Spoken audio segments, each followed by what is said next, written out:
کوئی بکرا جس کی کھال پر اگر اللہ لکھا ہوا آ جائے یا محمد لکھا ہوا آ جائے تو اس کی قیمت بڑھا دیا جاتا، بڑھ جاتی ہے، 1.5 لاکھ 2 لاکھ 2.5 لاکھ۔ ایک مرتبہ میں مارکیٹ میں گیا تو آدمی دکھانے لگا کہ اس میں لکھا ہے محمد لکھا ہے۔ ہم نے کہا چلیے ہوگا، لکھا ہوگا، چلیے قیمت کیا ہے؟ کہتا ہے کہ 2.5 لاکھ۔ میں نے کہا کیوں؟ کہنے لگا محمد لکھا ہے۔ میں نے کہا اچھا ایسا کرو کہ بکرا مجھے دے دو جتنے کا ہے، کھال میں تمہیں دے دوں گا۔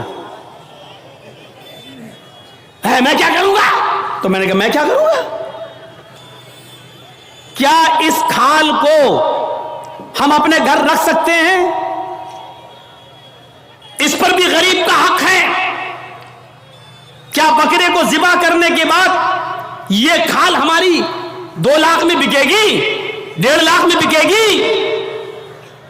کہتا وہ میں نہیں جانتا ہوں، محمد لکھا ہے، 2.5 لاکھ کا بکرا ہے۔ میں نے کہا میں کہہ تو رہا ہوں کہ کھال تو بیچ دینا جتنے کی بکے، بکرا 10,000 میں ہمیں دے دے، 12,000 میں ہمیں دے دے۔ کہنے لگا جائیے مولانا صاحب آپ ہمارا ریٹ کیوں وہ کر رہے ہو؟ لوگوں نے ایک فضول کی بحث بڑھا دی، اس پہ اللہ لکھا ہے تو اس کی قیمت بڑھ گئی، محمد لکھا ہے تو اس کی قیمت، جس پر یہ چیزیں لکھی ہوئی ہوں اور کم کر دو اس کی قیمت۔ میرے بھائیوں کسی حدیث میں نہیں آیا ہے کہ جس بکرے پر اللہ لکھا ہو تو اس کو اتنے روپے میں خریدو، اور لکھا ہوتا نہیں ہے، وہ ہمیں اور آپ کو اس کا ایک نقش دکھائی دیتا ہے۔ بس یہ الف بال یہ لام پوری طریقے سے دیکھا جائے تو پورا لکھا ہوا بھی نہیں ہوگا، اس پر تشدید بنی ہوگی، پھر اس پہ کھڑا الف ہوگا، پھر آپ پوری طریقے سے اگر دیکھیں تو ملے گا بھی نہیں ایسا، لیکن محسوس ایسا کرائیں گے کہ دیکھیے یہ اللہ، حالانکہ دیکھا جائے تو یہ بھی اللہ ہی ہے۔ دیکھیے یہ بھی اللہ ہی ہے۔ الف، یہ الف ہو گیا نا، اور لام کیسا ہوتا ہے؟ یہ لام ہوا، پھر ایک اور لام ہوا، پھر یہ اس کے اوپر کا الف اور یہ ہے، تو دیکھا جائے یہ کیا ہے؟ اللہ ہی ہے۔ اگر آپ اس پر روشنائی لگا دیں پورا، اور پھر اس کو آپ یہ داہنے ہاتھ کو اس طریقے سے دیوار پہ چھاپ دیں تو آپ دیکھیں گے عربی میں اللہ ہی لکھا ہوا نظر آئے گا، اللہ ہی لکھا ہوا نظر آئے گا۔ اب بتائیے جب اللہ لکھا ہوا نظر آئے گا تو ہم کیا مانیں؟ اب اس ہاتھ سے آدمی شراب بھی پی رہا ہے، اب اس ہاتھ سے آدمی جوا بھی کھیل رہا ہے، اس ہاتھ سے غلط چیزوں کو بھی پکڑ رہا ہے، تو ان چیزوں سے حیثیت نہیں بڑھ جاتی ہے؟ سادھوؤں کی طرح اللہ کے رسول کے پاس سب کچھ تھا لیکن کوئی چیز آپ نے اپنے اوپر خرچ نہیں کی۔ تاریخ بتاتی ہے 100 اونٹ ہمارے پاس اگر 2 جانور بھی آ جائیں قربانی کے لیے تو آج ہم 10ویں کو کرتے ہیں اور دوسرا بکرا 12ویں کو کریں گے۔ کیوں؟ میری بیٹی آئے گی، میری بہن آئے گی، میرے رشتہ دار آئیں گے، دوسرا بکرا ہم 12ویں تاریخ کو کریں گے اپنے رشتہ داروں کو دعوت دینے کے لیے۔ لیکن اللہ کے رسول نے 100 سرخ اونٹوں کی قربانی کی اور ایک ہی دن کی 10ویں تاریخ کو۔ میں یہ نہیں کہہ رہا ہوں 11 کو نہیں کر سکتے ہو، 12 کو نہیں کر سکتے ہو، 13 کو نہیں، میں منع نہیں کر رہا ہوں، جائز ہے۔ کل ایام التشریق ذبح، ایام تشریق کے سارے دن قربانی کے دن ہے، میں منع نہیں کر رہا ہوں، لیکن اللہ کے رسول نے 11ویں اور 12ویں کو اور 13ویں کو قربانی نہیں کی، آپ نے 100 اونٹ بھی ذبح کیے تو 10 کو کیے ہیں 100، اور گوشت سارا کا سارا تقسیم کر دیا۔ آپ نے اپنے پاس کچھ نہیں رکھا۔ جرجیت صاحب شادی سے پہلے کس پہ سوتے تھے؟ دری پر، چٹائی پر۔ جرجیت صاحب کی شادی ہو گئی، جہیز میں ڈبل بیڈ مل گیا، مسہری مل گئی، بستر مل گیا۔ شادی کے بعد ہماری سونے کی سٹائل بدل گئی، چلنے کی سٹائل بدل گئی۔ جرجیت صاحب سائیکل پہ چلتے تھے، اب بائک پہ چل رہے ہیں، بڑے آدمی ہیں، 4 ویلر بھی دے دی ہوگی ہو سکتا ہے سسرال والوں نے، اب 4 پہیے کی گاڑی پہ چل رہے ہیں۔ رہنے کی سٹائل بدل سکتی ہے لیکن محمد رسول اللہ 25 سال کی عمر میں جب 40 سال کی ایک بوڑھی عورت خدیجہ سے نکاح کرتے ہیں، خدیجہ عرب کی بہت بڑی دولت مند اور رئیس خاتون تھی، جب اللہ کے رسول کی شادی ان کے ساتھ ہوتی ہے تو خدیجہ اپنے ساتھ سارا مال بھی لے کے آتی ہیں، سارا خزانہ لے کے آتی ہیں، سارا بزنس لے کر آتی ہیں۔ اللہ کے نبی صلی اللہ علیہ وسلم شادی کے بعد بھی اسی چٹائی پر، اسی اکیلے بستر پہ سویا کرتے تھے جو شادی سے پہلے آپ سویا کرتے تھے۔ آپ تعجب کریں گے، ایک بار اللہ کے نبی صلی اللہ علیہ وسلم جس بستر پہ سو رہے تھے، حضرت عائشہ نے اس بستر پر لیٹ کر دیکھا جو کافی گل رہی تھی۔ فرمایا اللہ کے نبی کو یہ بستر کتنا گڑتا ہوگا، کتنا چبھتا ہوگا۔ حضرت عائشہ نے اس بستر کو دوہرا کر دیا، دوہرا اکیرا تھا اس کو دوہرا کر دیا تاکہ تھوڑا سا نرم ہو جائے۔ اللہ کے نبی اس بستر پہ سو جاتے ہیں، تہجد کی نماز میں نہیں اٹھ پاتے ہیں۔ جب آنکھ کھلی تو فجر کا وقت تھا، فجر کی نماز پڑھانے کے بعد جب گھر پہ آتے ہیں تو پوچھتے ہیں عائشہ تم نے بستر پر ایسی کون سی چیز بچھا دی تھی؟ عائشہ تم نے بستر پر ایسا کیا بچھا دیا تھا؟ آج مجھے نیند آ گئی اور میں رات میں اللہ کی عبادت نہ کر سکا، تہجد کے اندر اٹھ نہیں سکا۔ فرمایا اے اللہ کے نبی بستر کے نیچے تو میں نے کچھ نہیں بچھایا، وہ بستر جو اکھیرا تھا اس کو میں نے دوہرا کر دیا۔ میں نے لیٹ کر دیکھا، آپ کو کیسے نیند آتی ہوگی، وہ تو کافی چبھ رہا تھا، کافی گل رہا تھا، میں نے اس کو دوہرا کر دیا۔ فرمایا عائشہ ایسا مت کرو، جیسا بستر پہلے بچھاتی تھی اسی طرح بچھاؤ، بستر کو اکھیرا رہنے دو، میری پیٹھ پر گڑتا ہے تو گڑنے دو، میری پیٹھ پر چبھتا ہے تو چبھنے دو۔ جب بستر گڑتا تھا چبھتا تھا تو میری آنکھ کھل جاتی تھی اور میں رات میں اٹھ کر تہجد کی نماز پڑھ لیا کرتا تھا، اللہ کو یاد کر لیا کرتا تھا۔ عائشہ آئندہ بستر اسی طرح بچھاؤ، میرے لیے آرام کا ایسا انتظام نہ کرو کہ بستر پر مجھے نیند آ جائے اور پھر میں اس رات میں اٹھ کر اللہ کو یاد نہ کر سکوں، اس رات اٹھ کر میں اللہ کو کا ذکر نہ کر سکوں، تہجد کی نماز نہ پڑھ سکوں۔ عائشہ اللہ تعالیٰ کو رات کی تاریکیوں میں یاد کرنے کا مزہ کچھ اور ہے جب ساری دنیا سو رہی ہوتی ہے اور میری کروٹ، میری کمر نرم گرم بستروں سے الگ ہوتی ہے اور سجدے میں سر ہوتا ہے، تو اس وقت کا مزہ کچھ اور ہوتا ہے کہ ساری دنیا خواب خرگوش میں مست ہے اور اللہ کا ایک بندہ اپنے رب سے عذاب جہنم کی پناہ مانگ رہا ہے، جنت کا سوال کر رہا ہے، رات کی تاریکی میں اپنا سر سجدے میں رکھ کے اس کو مالک اور اپنے آپ کو اللہ کا غلام بنا رہا ہے۔ عائشہ تم نے بستر کو ایسے بچھا دیا کہ اس بستر پر مجھے اتنی نیند آ گئی کہ میں رات کو اٹھ نہیں سکا۔ عائشہ مجھے اتنا آرام نہ دو کہ میں رات میں اٹھ کر اللہ کو یاد نہ کر سکوں۔